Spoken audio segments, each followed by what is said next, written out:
Welcome back to Super Tuesday Recap. It is Chris and Deepom here, and we are here to review the only show we have this week, again, which, for good reason, Agents of S.H.I.E.L.D. This is Season 4, Episode 18, I believe. No regrets. Didn't come with a synopsis on IMDb. It doesn't fucking matter. At this point, they don't need the synopsis, because the synopsis on IMDb is always fucking wrong to begin with, so I'm not even going to worry about it. Before we get too deep in this, we do have a new review on iTunes, so Deepom, take it away. All right, this is from Racer2X1. My friends without actually knowing you. I really enjoy this podcast. I look forward to every episode. It's like in the early 90s when Christmas came around. I knew my parents maxed out the Toys R Us credit card. I love this podcast. I love you guys. And you guys are on point 99% of the time because nobody's perfect. It's impossible. I love the reviews for all the superhero shows, and I enjoy you covering the updates on comic book movies, even though I already know the news. It's just fun to have people to be giddy with besides my wife because she doesn't always have time to nerd out with me. I thought you guys were being a little too nice to Warner Brothers. A word about their Wonder Woman marketing, trying to find an excuse for them by citing Fate of the Furious, which actually wasn't Warner Brothers. Yeah, I figured that out. Yeah, figured that out later on. Yeah. You actually covered it here. That actually belongs to Universal Pictures, and Warner has no excuse for their piss poor marketing of Wonder Woman. I agree. I hope they pick it up just like just like you hope. I'm a premium subscriber and love the X2 podcast. Thank you for being a premium subscriber.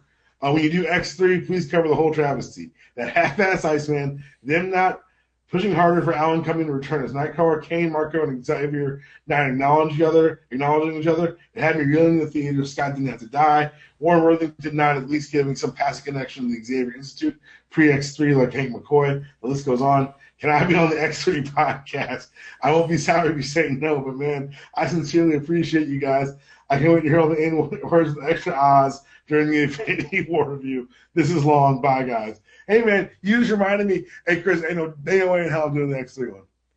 So here's the thing. I had no plan on doing an X3 one, but it's like the second person. I think it's the second person, because I'm hoping it's not the same person. I'm not doing it. There's been at least 2 or 3 people that have said something about, hey, when you do the X3 podcast, let me know. And I'm like, wait a minute. I never. That's self-harm, y'all. That's, no. Even I have my limits, all right? There are plenty of times. I do X1 because I don't love X1. I only do X2 because I really like X2. X3, he reminded me of shit in that review that I had completely, PTSD blocked out. I had, this is one of those things where I get blamed for shit when we do it, but I have to remind people, what? No, you asked for this. Somebody asked for this. At least 2 people asked for this. Right, at least 2 people. So when we do the X3 podcast, I don't want to hear any complaining. I want to hear everybody to know that, hey, listen, I'm giving the people what they asked for, okay? And I'll never know it even happened because I won't be on it. I'm not going to listen to it. There's no way, Chris. Well, I will say you should still listen to them because they're always funny when we do this. Listen to other people harm themselves. But it takes you to a bad place. Because you know what? Because if you talk about X3, you can't talk about X3 while talking about James Marsden having to leave the set to go do Superman Returns. You can't do it. It's all of a sudden you're on some bad movie carousel. There's no way off. No. I forgot he really did quote unquote. That's why die. They killed him. Right, die at the beginning. Well, I knew that, but he died at the beginning of the film just to die. And wait, so he could be in Deadbeat Dad Superman. I was about to say just so he couldn't be Superman though. If you're, no, he's the other dude. That's what I'm saying. That's the best part. I know that's the thing to me. If you're gonna kill my character off, where I'm told to be you could be the lead X-Man. To kill me off, to have me be, the other guy to Lois and Clark. It's not even your kid. You're not my real dad. Damn it, son, I know. Damn it. How could I forget? I'm sorry. Hey, listen, now that I think about it, you know what? You guys convinced me. X3 will be a fun podcast. I will be nowhere near that train wreck. No, sir. X3 is going to be a fun podcast. And now, we have to do Superman Returns. Again, hard pass. You guys are making this happen. What is going on here? How did I just commit to X3 and Superman Returns on an Agent of S.H.I.E.L.D. podcast? Yourself, Chris. Content's not worth it. What the fuck is going on? It's not your fault. Jesus. And I will just say, listen, I'm always labeled. I don't know how I get labeled as the WB hater.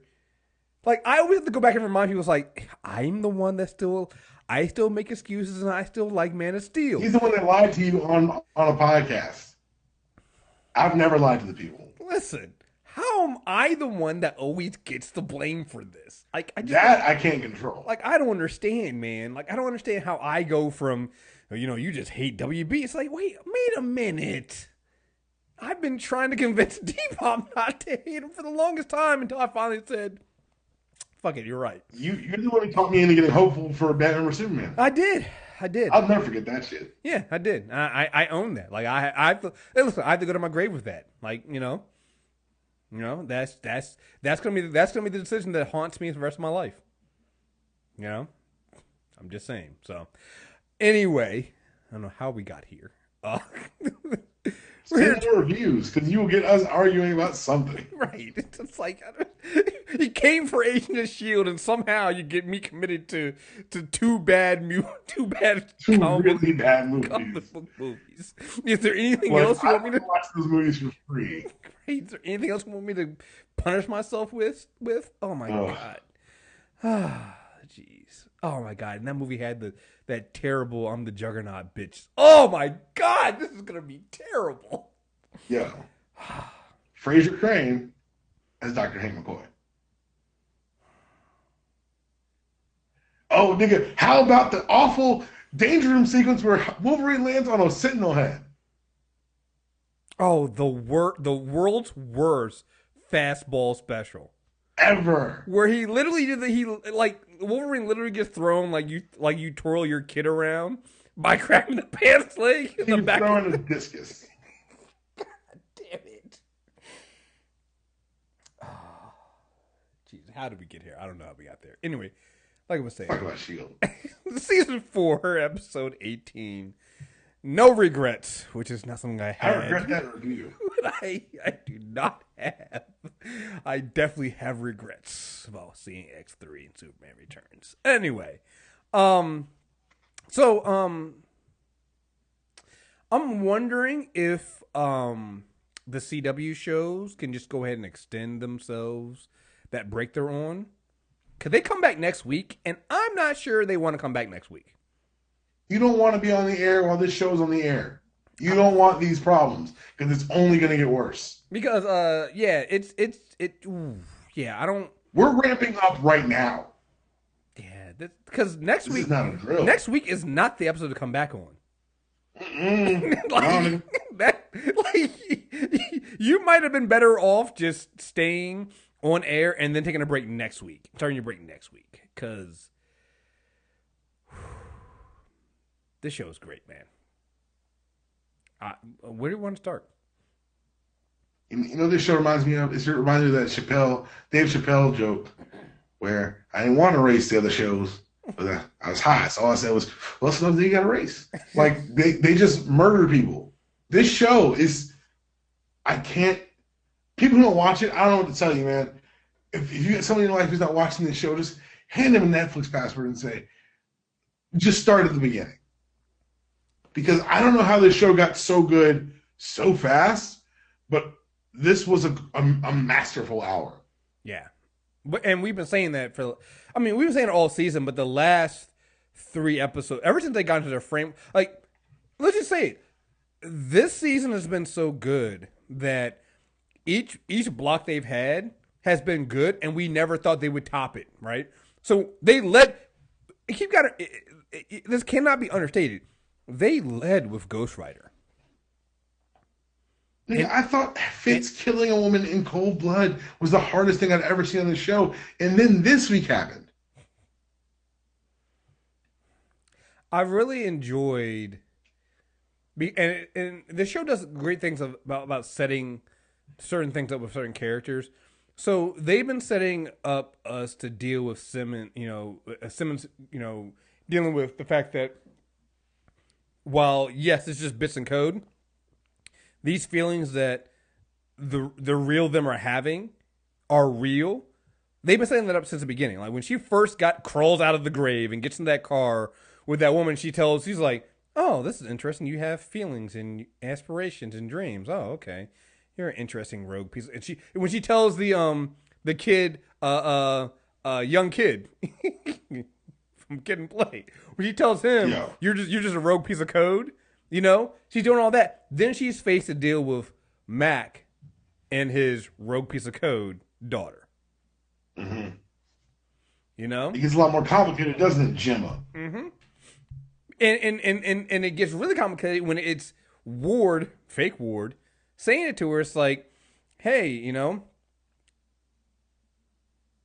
if that love he has for his daughter, if he really feels that and it's really real for him, doesn't that make it real? Like, what's the question of this episode really is, what is real? Right. Yeah, Mac, you know, you're in this framework, but and the same thing happened with Mace. When Mace was like, hey, Mace calls out someone on some, hey, you don't really know me. Even in the real world. You don't know where I'm from. You don't know anything about me. And then that hit me because I'm like, wait a minute, you're right. We don't know anything about Jeffrey Mace. As an audience, we know nothing about Jeffrey Mace compared to the rest of the cast because he was new in here. We never trusted him, and everything we kind of knew about him, for the most part, for most of the season, was a lie. Right. So you get they kind of conditioned us to not really trust him, but I love how heroic he got to be this episode. Right. This is what he always wanted. Right, but even then, like even before then, when he's talking to her about, hey, you don't really know me, and he goes through and he's telling her a little about himself, but then he gets to the fact that, I've watched 17 people die last week, and all these people die, and that meant something to me, and you're like, yeah, forget whether he makes it out of the episode or not. You're like, wait a minute, yeah, for what he knows, he's lived a full life, and he's watched people that he's had that he believes to be real, his friends die. He's had real emotions. So no matter what you go through, and no matter how quote unquote fake it is, he lived that experience. He believed it was real. So you can never take that away. Just and that's going to play a part because let's say Fitz, everybody gets out. Fitz is going to believe, and technically he did, he killed Agnes. Yep, because he really killed her. And that's the other thing too. He really killed her because she was living in the framework, and her body was dead. He killed her. She's gone. And no matter what how real or not it was, he actually did it. He pulled the trigger. He's going to live with that. And there's so many people in here that had to have that experience. You know, so like playing through that theme throughout this entire episode was really great, and seeing Gemma have to come to that realization with that, you know, that it was just great. And with Mace, like I'm gonna say it right now, and people are gonna think that this is Chris being Chris and Chris being blame Chris. Actually, it was the best ending for Mace. It was perfect. Because, and I'm not saying that because villain did not hate Mace and I want him to die and I just kill everybody off. No, I think it's the perfect ending for Mace because this is what Mace always wanted.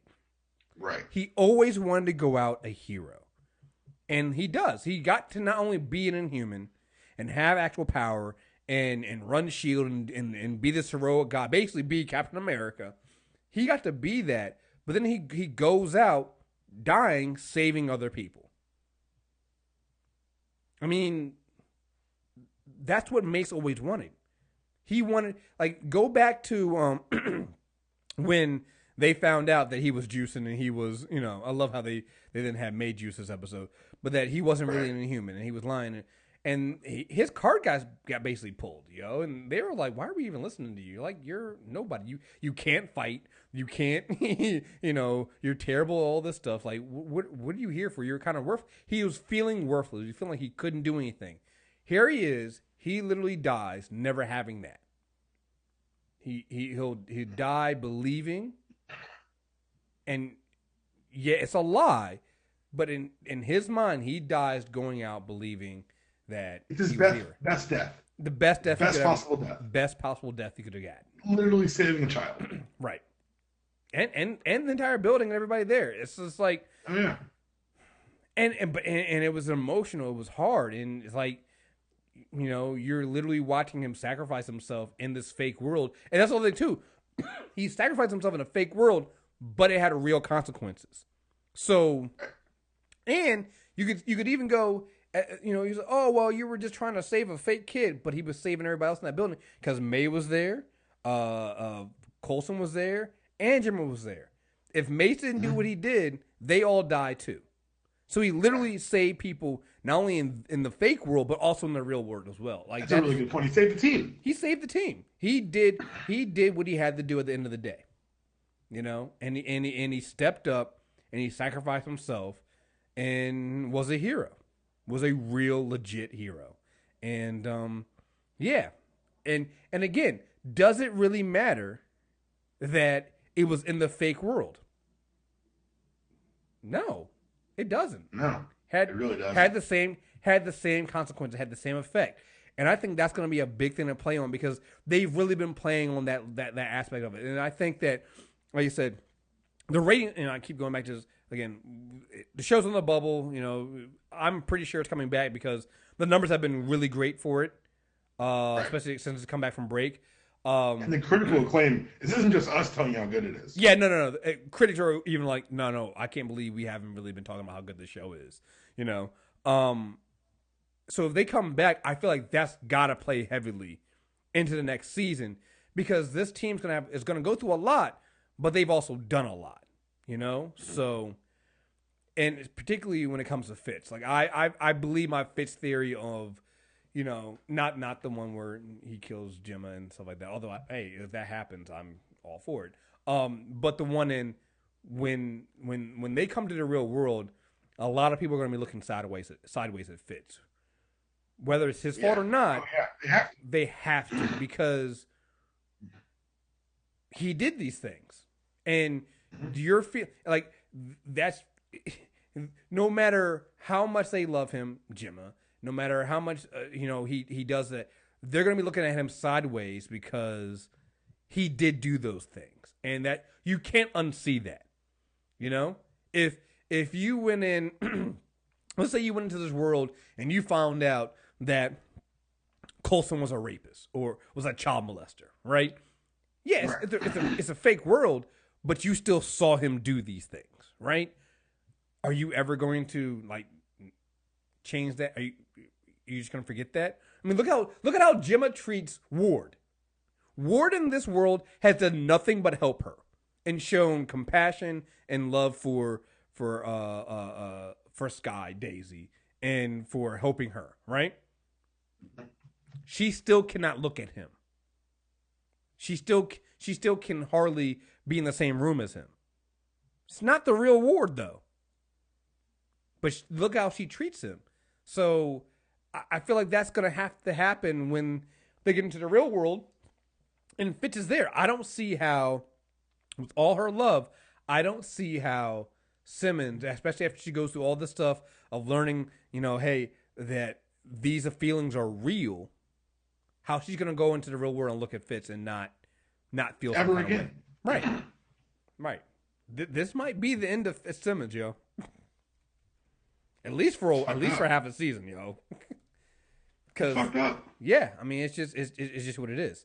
The other thing too I really liked about this episode was did you get this? I just saw this movie. It was the tail end of this movie this week again. I got an Inception vibe to it, and what I mean by that is when Radcliffe was talking to Daisy and Daisy was like, oh well no. What happened to this world? And she was like, yeah, you know, all it could take was a simple, you know, one person or a simple sentence could change everything. She's like, what are you talking about? It reminded me of how, you know, the whole thing with Inception was, hey, you just put a single, you know, a single thought in somebody's mind, and that could send a spiraling effect of how they do everything, right? Just one simple thought. You know, it can change everything, and one simple suggestion can change everything. That's basically what happened with Fitz. The one simple sentence is, he was like, I love you. His dad telling him, I love you, and him being raised by his father versus his mother, changed Fitz's entire world. First of all, I called it. Yeah. Second of all, what kind of bastard is Fitz's dad? He created the Doctor. Yeah. The kind that basically said there's a cruel world out there. Fuck compassion. No, he quoted Nazis. What did he say? Hold on, look at the quote. Yeah, he really did. Hold on, he quote because this is something. Hold on, I'm sorry, I'm trying to find it. In a hard world, we don't buckle to guilt. By the way, this show turning into a massive allegory against the Trump administration is hilarious. Mm-hmm. Nevertheless, she persisted. Right. Not bad. Like, even the way Simmons was looking at the textbooks, the blatant lies, the complete disregard for historic and scientific fact. Mm-hmm. Like, it's very comic booky to use the medium to speak on social issues. Hi, X-Men, but this is the most explicit they've ever been on the show. Oh, absolutely. Not hiding it at all. Not hiding it at all. So, and I think it's cool that Disney gave him that leeway, that Marvel gave him that leeway, and the writers even decided to pitch the idea. Mm-hmm. Mm-hmm. Now, the one thing I did question, because it was something that Fitz's dad said, and it makes me wonder, yeah, okay, Ada says that she just gave people what they wanted, and that's what she did. It does make me wonder how much of this Ada's... I want to know if Ada's actually also manipulating other things with Fitz, though. And the reason why is because when Fitz is talking to his dad, and at one point, his dad's giving the whole stuff about how, oh, yeah, you know, hey, you killed this woman, but she was an enemy of the state, you got to do what you got to do, and blah, blah, blah, blah, blah, right?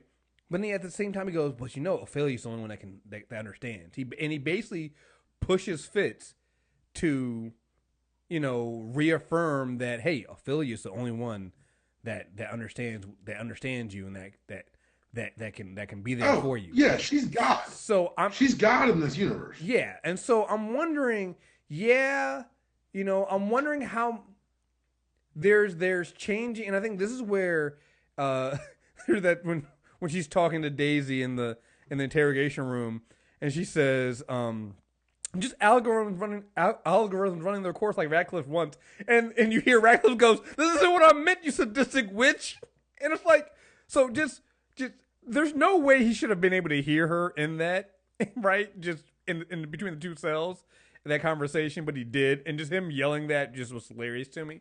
But it makes me wonder how much of her finger is on the scale on this.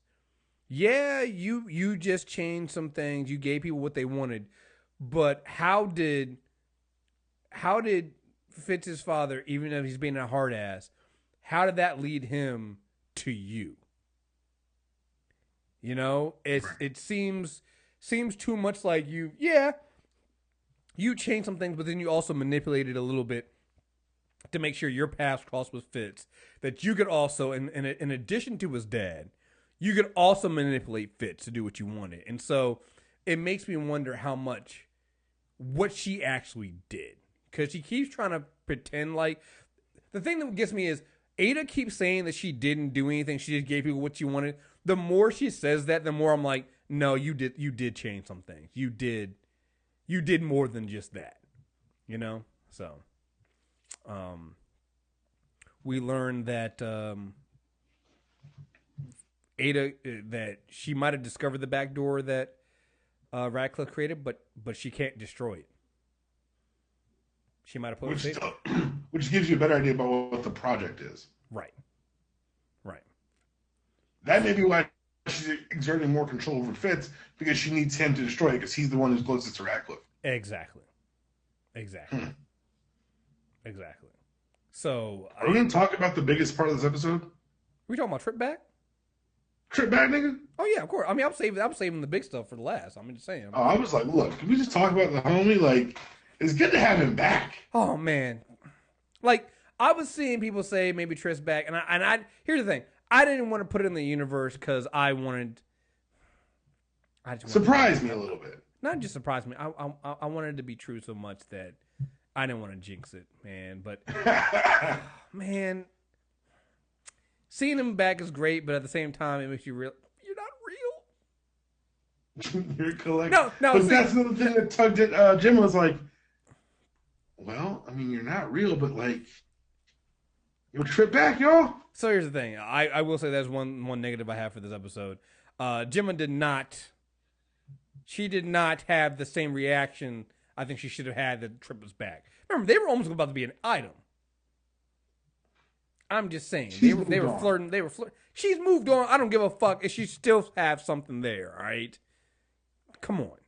I'm not going to lie. We talk about Ward LMD. I would not be opposed. I'm opposed to the Ward LMD because that ends horribly. I would not be opposed to a Tripp LMD. I'm just saying. Which also would end horribly, you know that, right? It would end horribly. I don't care. I will live with a Tripp LMD ending horribly. A Ward LMD, I'm just like, you guys should have known better. It's just a ticking clock. Yeah, it's like, come on. That's just stupid. Like, let's not get, like, who would want that around anyway, right? So, but, man, it's good to have him back. It's good to, because we never really got to really nail home the fact that, this is a descendant of one of the Howling Commandos. So, yeah. It was good to have him mention that again. It's like, oh yeah, use my grandfather's old spy camera and stuff like that. So no, it's just good to have Tripp back, man. It really is, man. Man, just needed a minute, yo. Just needed a minute. It's good to have. It's just really good to have him back. It's good to. It opens the door for some more maybe comebacks. Hunter and Bobby. Yeah. Probably some bad guy comebacks too. Like this is one of the things that this is kind of like. Well, you saw Botsy, right? No, yeah, they mentioned him. You see him in the clip for next week. Yeah, but it's one of those things that's really rewarding you for watching from day one. Oh, absolutely. And this is where again, if they decide to, and I think they could, if they do decide to end the season here. It's also a nice way to wrap everything up because you do bring other faces back. Hey, listen. If you give me Mike back, Mike Peterson, that's all. That's the only thing that's missing right now, man. I need Deathlock back. Not even Deathlock. You bring back Mike Peterson, yo. If we get Mike Peterson, I'm really worried they're going to cancel the show. No, that's how they started. If they end it with Mike Peterson, I'm like, okay.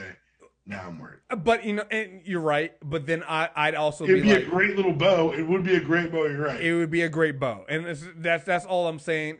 If you're gonna end it, let's end it right. Let's bring everybody back for that one last thing, and hashtag blame Chris. Hey, listen, I'm just saying, if we're gonna go out, let's go out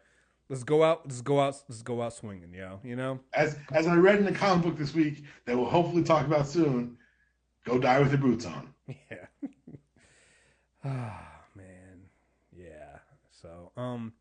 So I like the little again going back to the conversation that Ada was having with Daisy.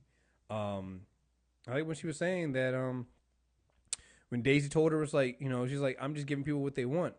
She said, what's wrong with that? Because sometimes what people want isn't right for them. Which is just.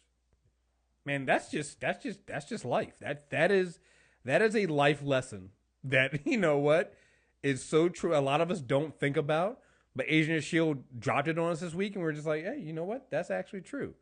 There's a lot of things we want, but sometimes they're not right for us. They're not. It's not the good thing, not the thing we can have, or it's not the right thing for us right now. It takes a little something. You can't just give people what they want and call it a day. And Ada's still going, I can fix that. Which then reminds me of, that's the same thing kind of Ratcliffe was saying. That's not, Ada's saying this, but that's Ratcliffe talking. Oh, of course it is. He programmed her. Exactly.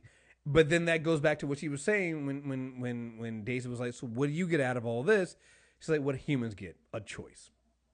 That's what Ada's after. She wants a choice. Ada thinks she's got. Right. But she doesn't. She's just basically doing a more structured and machine-like view of what, like you said, what Ratcliffe wanted. Ratcliffe wanted to help everybody and give them everything that they wanted and do that. And that's what Ada's trying to do. But she can't understand. She couldn't understand what Daisy was saying. That, hey, listen, sometimes that's not the right thing, though. You know? And look at it. Look at the world that is created. You're right. And it's so crazy because it drives Daisy to the place where she kind of realizes what, and again, they continue the parallel Daisy Gemma story, which I just think is really good storytelling. Daisy figures out that maybe there is something for this for everyone when Ada offers her Lincoln. Mm-hmm. And it's the same way that Gemma realized that this is more real than she wanted to admit when she met Max Kidd. Exactly. It's crazy. It's also really weird to have Grant Ward telling the truth about everything. That's like him saying it and then he realizing it made me feel weird.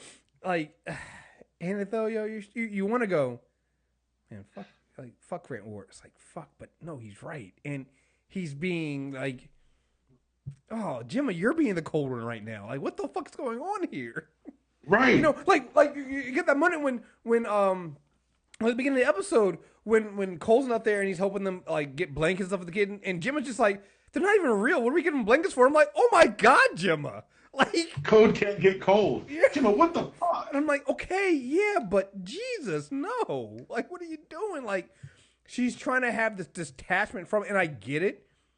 Because I think she doesn't... It's supposed to make it easier on her. Right. But, you know, it's hard when you're in there. You know, the world looks so real. And there are real world consequences. Going back to what happened with Mace. You know? Jeffrey Mace is dead now. Mm-hmm. So... Once you turn him off in the real world, like, shit. Right. Just like... They let no doubt exist. Right. It's like, well, maybe there's... Oh, no. Okay. He ain't coming back. No. Okay. She unplugged him. Yes, that was weird. Okay. Not coming back from that one. What was I going to say? Coulson this episode is hilarious for the small things. Every time I see that guy, I get hives. Nigga, look. Line of the week. I was like, that's pretty good. That's pretty good. Him telling Mace at the beginning of the episode that he could use an accent if he needed to. He's like, no, just be yourself. Like, you get the Coulsonisms. He doesn't understand it, but it's like, this is the fun-loving Coulson we got from season 1 and 2 in a bit. But then he can also switch it on and off. Like, as soon as he saw that kid, and he told Tripp to go and take the camera to Mace, and he was going to go with the kid, he immediately turned into the Coulson we've known for the last few seasons. He immediately took charge and immediately went after. You know, you could just see it in him. It just automatically changed. And then, like, when May shows up, he's like, snap out of it, May.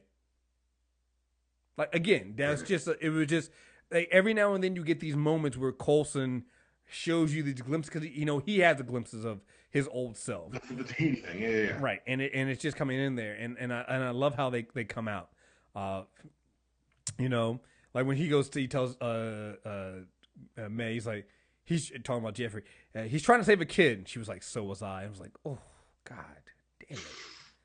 Ooh, that just got you right in the chest, man. Just, yeah. Whew, you know? But it also makes sense that kids would be the one thing that would kind of make May start questioning herself. Like when she saw there were kids, like she didn't know there were kids in that building. Yo, her reaction was real. It was good.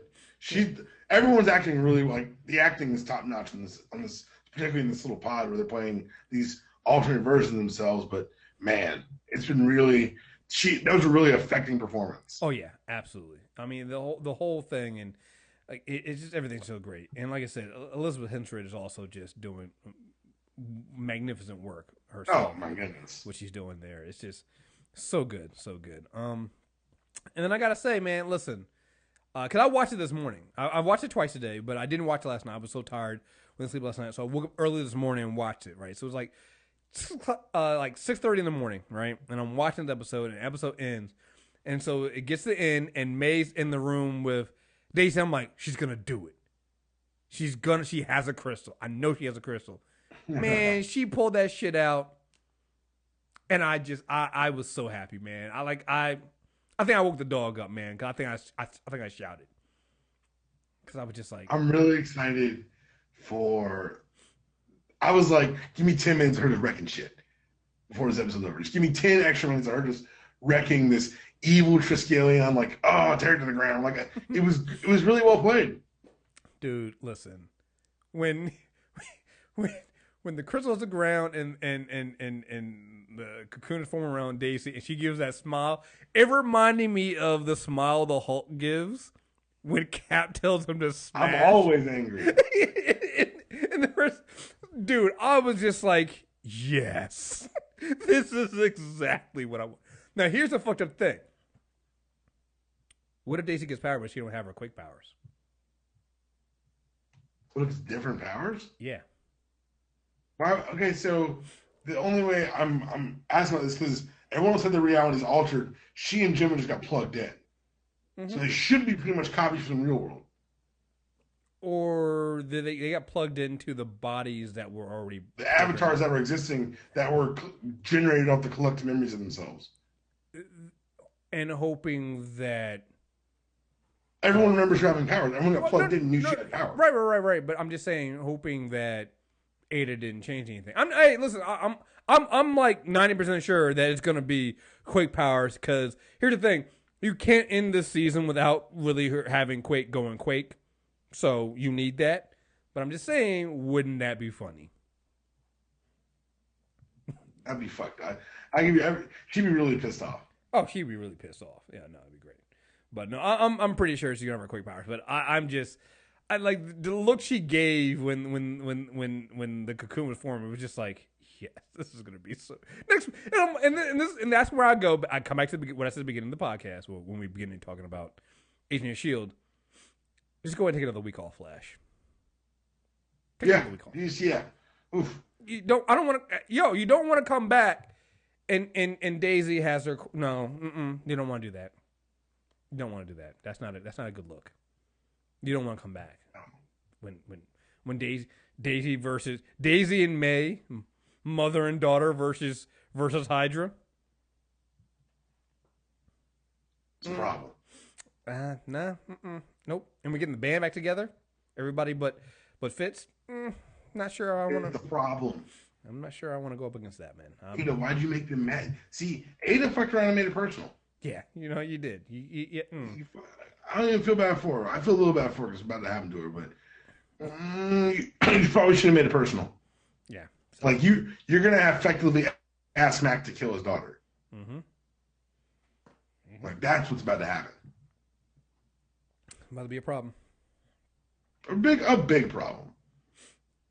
So, yeah. But we'll be here watching. I mean, that's all I can say. Oh yeah. I'm all down. Also love. Apparently they call the Hydra vehicles Squidmobiles. I missed that. At the very beginning, somebody on the radio tells Mace and Coulson that the Squidmobile's on its way. And That's really good. I didn't catch it the first time I watched it either, and then the second time I was like, Squidmobile. Okay. It's the little things in this show that they do that are so good. Touch. So they're great touches. All right. So we got emails and stuff like that. This one is not an email. Just Shannon just sent me a DM. Agent Shield feedback. Tripp.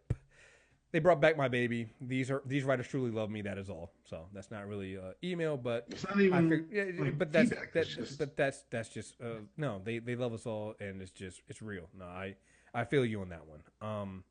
Because yes. Let's see. Hiroja says this show should be renamed Daddy Issues, Ward Father Trash, Coulson Murderer, Daisy Evil Scientist, Fitz Bastard to the 10th, Ada Well. You guys got to do a better. You guys got to. All right, listen. New rule: when you guys send us feedback, you got to write emails with complete sentences. Only because I'm triggered right now by our president not being able to speak and write. So you can't have me out here sounding like President Trump when I read these emails. All right. The only way we know for sure who has a good day is May, and Mac must have because he is a good one to spark plug. Did not see Meg giving Daisy the Terror Genesis. Man, this show is good. Last bit, Black woman shout out. Serena Williams won the Australian Open with a child, greatest athlete of all time. Yeah, I mean, I think that's pretty much. Yeah, I mean, there's no. Don't step on the big sweetie pot. All right. Yeah, it's just but I'm just saying. Like, give the sports pod room to breathe. Yeah, we can't really touch on that one. So because it's just like, yeah, at that point, that's game over, right? So we have Jesse says, thanks for all the reviews you guys do. I know you all almost kill yourself at times, but it is truly greatly appreciated. Thank you. It is a lot. Although it's been quiet right now because we only do one a week. That changes next week, of course. On to the latest breakneck episode of Agent of S.H.I.E.L.D. Last week I would have written in wondering if Wada had herself been trapped into the framework and Project Looking Glass was her way out. Now I wonder if it's a way to find Daisy and Gemma.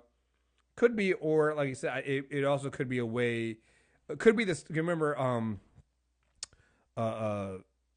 Radcliffe says that Ada could have built safeguards to stop his. She might have found his way out, but she can't destroy it, so she might have found a safeguard for it. So that could be it. It would be reckless of me to think we experienced our last loss with Mace sacrificing himself. Smart man. I also thought he would be the one to stay, especially after he got powered, because it was everything he wanted. I know you guys have thought Mac wouldn't leave his daughter, but even before he joined the framework S.H.I.E.L.D., he was hiding something. He may have his daughter, but it's not an enjoyable life. That said, I don't know how they are going to kick us in the stomach before the end of the season, because everyone seems to be coming around that something is wrong on their own. So I can't see anyone else staying. Lastly, I know you guys worry about the show being canceled, but I never worry. I always thought Agent S.H.I.E.L.D. was a vanity project Disney gave Marvel because their movies make a ton of money. And unless they're really sure, there's a really surefire show to take a spot. Basically, Agent S.H.I.E.L.D. is a good college wrestling program that gets funded by a powerhouse football program. Keep it the good work and thanks. All right, so first going back to nobody else. Mac saying like I think Mac does leave. I don't think Mac stays because of his daughter. I get all the reason why we would think that, but I actually think Mac would, because again it goes back to what he was saying. He would want to he wants to be the man that his daughter would look up to. And I think that if he finds out that this is not the real world and he's actually doing good in the real world, I can see Matt going, I need to be out there. Even if it's hurtful to leave her, she's not real and I have to do this. I think the kick in the stomach is going to be when everybody can't look at Fitz in the eye. When they figure out that they're going to remember it. Because that's the thing. We finally got Fitz and Simmons together. We finally got that. After 4 seasons, they finally, became the couple we wanted them to become. And now it's probably going to come all crashing down. Real bad. And it's going to be really, really bad. And somebody still might die. So there's that. So. Mm-hmm. Hey, still May. Just saying. I'm it could happen. And as far as Agent S.H.I.E.L.D. Being canceled, stuff like that, yeah, you're right. It probably was a vanity project on the project from Disney and Marvel. But here's the thing: it is also ABC, and so just the way everything works, who knows? Like I said, I don't think there's another program they can put there at the 10 o'clock hour that pulls in those numbers. That's the other thing too. It's at the 10 o'clock hour, and it does really well on DVR. So it should be fine. Should. I never trust network TV. I just don't. I've been burned too many times. I just don't trust network TV. Until they tell me the show's coming back, I don't trust it. So it should be fine. It should be okay. I know for a fact they've come out and said that they are planning for season 5. The writers have that already in mind and planned for. So we'll see. I believe the show's already in syndication because I see like they're playing season 3. Yeah, they're playing season 3 on some of the channels here already. So hey, I mean, we should be good. I mean, we'll see. If not, listen, Marvel's got plenty of other stuff going on here. We got the Inhuman show coming. Yeah. We all, maybe not everybody, but if you haven't seen it now, the Cloak and Dagger trailer came out. Look, see. listen, guys. I when they first announced, I was like, okay, cool, sounds good. Cloak and Dagger, okay. ABC Family / Freeform, okay, whatever. They'll probably kid it up a little bit. They're gonna have me watch Freeform, yo. Can I speak to my fears about this when it was announced? Yeah, go ahead. So, Cloak and Dagger, for those who don't know, are two runaway characters from the 1980s who were introduced in Spider-Man early 80s, like 81 or 82. The idea behind them is they're two runaways who were tested on by these criminals and given these powers, and they were determined to make sure that no one else was be so tested on. And part of the weirdness about Cloak and Dagger is, like, if you take a long view of the 80s, a lot of it's like the adolescent wish fulfillment, like Ferris Bueller's Day Off and like The Breakfast Club and Cloak and Dagger. Every kid wants to run away from their home. Every kid wants to get superpowered, and every kid wants to, live that kind of lifestyle. So I was worried that they were going to do that. Nah, nigga. They said, what if we just took that story, dirtied it up some, and put it in 2017? And when the mother said to Ty, I'm worried that if you do everything right, I'll still lose you. That's when they won me. Yeah. It was over. I was like, oh, I'm in. Oh, this is good. This is good Marvel. And so Tyrone Johnson's background is kind of not stereotypical, but it's kind of like a story you've heard before. If they go all the way to Tandy Bowen's story, like, what? Not on ABC. On ABC Family or whatever it's called? Yeah, this is going to be something. Nigga, listen, when she said to him, I was just like, wait, Freeform is ABC Family, right? Because we really... Should we be watching ABC Family? What are the programs they got on ABC Family right now? Because, that doesn't seem like ABC. Like, it looked really, really good. And the great thing about it looked really, really good. They didn't even really show anything about tease their powers until the very, very end of the trailer, almost. Like, that's how good that trailer looks. If you haven't seen it yet, go out and watch it. I'm really, really excited for that. Like, here's the thing. Like, there's a lot of good comic book show programming coming out this fall. Like, I'm going to have to talk to Shannon the Doctor to see if they want to handle some of these. Because some of them I just want to watch. I don't want to review. I'm watching a lot of them. I just want to watch them. I want to treat them like Supergirl, where I don't watch it. I don't review them, but I just watch them. So we're gonna draw up and see what's going on, because I need to. Yeah, I'm really excited for this. Did they even say when it airs? 2018. Oh my god. Oh man, they gotta tease us with that shit and be like, just hold on to that nut real quick. It's just like, fucking assholes. No, not even a date. Sometime in 2018. Right. You sons of bitches. Just okay. It looks like, I rewatched the trailer before we got on. It looks like they're not going to go with the drug route, which I guess ABC Family having two teenagers kidnapped and drug tested on them to get their powers may not be the best way they want to go. It looks like they've added something like in their background where they met as children. Mm-hmm. So, whichever way they decide to go, I can tell you one thing. They won't use the word mutant. Nope. And I'm going to be entertained by it. I'm in. Yep.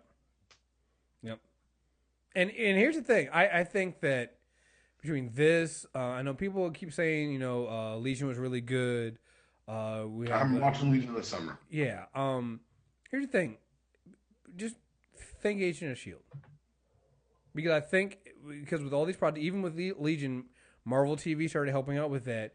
I think that Agent of S.H.I.E.L.D. allowed them to test the water for how, hey, if we went comic book with some of these things, how would people react to it? And I think it worked out pretty well. And you can see what they've done with this show here with Agent of S.H.I.E.L.D. and it looks really well. So, yeah, man. Can't wait. So, we got anything else we got going out? I think that's Mace. Oh, if you were one of the people who bitched about Hydra Cap and didn't read Secret Empire Zero, go to hell. Oh, I gotta catch up now. My God. Yeah, I forgot. Nick Spencer's a genius. Yeah, I can't wait.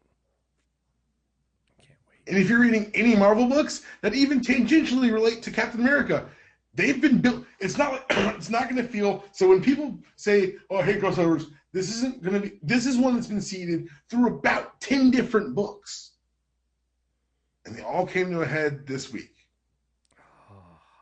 What if Captain America, with all his strategizing, with all his acumen, with all his tactics, decided that the hope and goodness inside him was no longer there and was working against us? What if he was fully utilized, as brutal as possible, and aimed at us? I gotta catch up now. Yes, you do. I can't wait. Well, I'm about to have some time off, so I have plenty of time to read comic books then, so it'll be great. So, anything else you gotta say about this before we move on? Wrap this shit up. All right, couple things, housekeeping things. Remember, June 17th, we're looking to do a live podcast. I'm still waiting for the venues to get back to me so we can lock this down. They're being stupid. A lot of these places, I call them and they tell me, "Oh, well, just email us," and they don't respond to emails. I'm getting really fucking angry about that shit. So hopefully I'll be able to get that settled soon so we can lock that down. But June 17th during Awesome Con, sometime we'll be getting that together. So pay attention to that. We've been doing a lot of talk about I think we started in November. Our Black Woman shout out where we're getting free promotion. Yeah. I think it was November. I'm pleased to announce that LaToya has started. We haven't really been promoting too much. I kind of stopped on social media for a while because I've been working with LaToya to get her new show Secret Sauce together. We put the first episode up this week. This is her Black Woman shout out show called Secret Sauce. First episode, I believe, was called Love Us. Love Me? I can't remember the actual name of the episode. Hold on. Let me find out because I don't want to mess this up. But the first episode is up right now. Check it out. She has interviews from 3 different women who have businesses and blogs that submitted to us. She has a couple other clips in there. It's like an hour long. Check it out. It's a really good episode. She did a really great job with this. It's called Love Me, the first episode. And she talks about an article about Serena Williams. This is actually perfectly timed since Serena Williams announced she was pregnant today. Check that episode out. Give it some support. Share it around. This is not a premium show. We didn't want to make it a premium show because we wanted to give these women them the promotion for their businesses and what they're doing. And also, I just feel like it's a really great show. It's a show completely hers. The only thing I do on this show is I edit it together when she's done with it, and I put it up. She picks who she's going to talk to. She puts up the show together as far as what airs and what she's going to talk about. That is all her. All I do is edit it when she gives me the files and put it up. It's a show for Black women by a Black woman. But it's also, if you're a Black man or white woman, anybody should listen to the show. I think this is a really great show. So check it out on the network now. Once we get 5 episodes, just like we did with Unanimous Decision, we'll put it on its own feed so you can get your own feed and it'll be under the MTR Network brand. You get them all there, so check that out. Also, hopefully coming in the next couple of weeks, I'm working on it right now. I have it right in front of me. We are working on a site refresh. There's going to be a new site, and everything will go to mtrnetwork.net. MovieTrailerReviews.net will still work, but MTR Network is going to be the new site. Hopefully the links will redirect and everything will be fine. We're going from there. The site will be responsive. It'll be mainly focusing on the podcast, and everything will be going on there. So just stay tuned for that. And again, just sign up for MTR Premium. $8 a month. Sign up for MTR Premium. Once we get 200 subscribers, we'll go back to having live shows, and we'll go from there. And I think that's it. D-Palm and I are basically taking over the MTR Network the rest of the weekend. The way I'm spinning it in my head is my bachelor party is the next week, so we're getting as much content out of me as possible before I might die. Yeah. So we have Super Tuesday today. Saturday he's going to be on the Insanity check. So hey, we might not get to your bachelor party because the world might end because you're going to be on the Insanity check. I'm so sorry, Earth. Literally the day I was like, oh man, we're almost halfway through the week and nothing that bad happened yet. So it's going to be okay. Like, good things are happening. Like, why are you saying these things out loud? I wasn't saying them out loud. I was saying them to myself, right? Then I look on there. You're saying them right now out loud. But then I look online. It was like, asteroid will come dangerously close to Earth on Thursday. I was like, son of a bitch. Son of a bitch. I can't believe you just did the podcast. So then I'll be on Unanimous Decision Yep. with you. And then that evening we'll be doing a comic book club on Hellboy. So yeah, it's all D-Palm and Chris. So I hope you guys like listening to us because you're gonna be getting a lot of us this weekend. So but yeah, and I think the next character corner we'll probably be doing part 3 of Green Lanterns. It seems like a lot of people love the part 2 of Green Lanterns. A lot of Kyle love. So Good. I'm glad to see that. It makes me feel not young, but not old. It makes me feel I'm in a good place age-wise if everyone else that's their lantern too. I'm okay. Not bad. So, but again, yeah, check out everything else on the network, everything we got going on here. Like I said, we're really expanding here. We're really doing a really great job. So, keep up the good work. And like I said, check out D-Palm on the Unanimous Decision podcast. And I think that's it, man. Email us, mtrailerreviews@movietrailerreviews.net, or leave us a 5-star review on iTunes and we'll read it on air. Again, folks, thank you very much for listening. Until next time, we're out of here. Peace.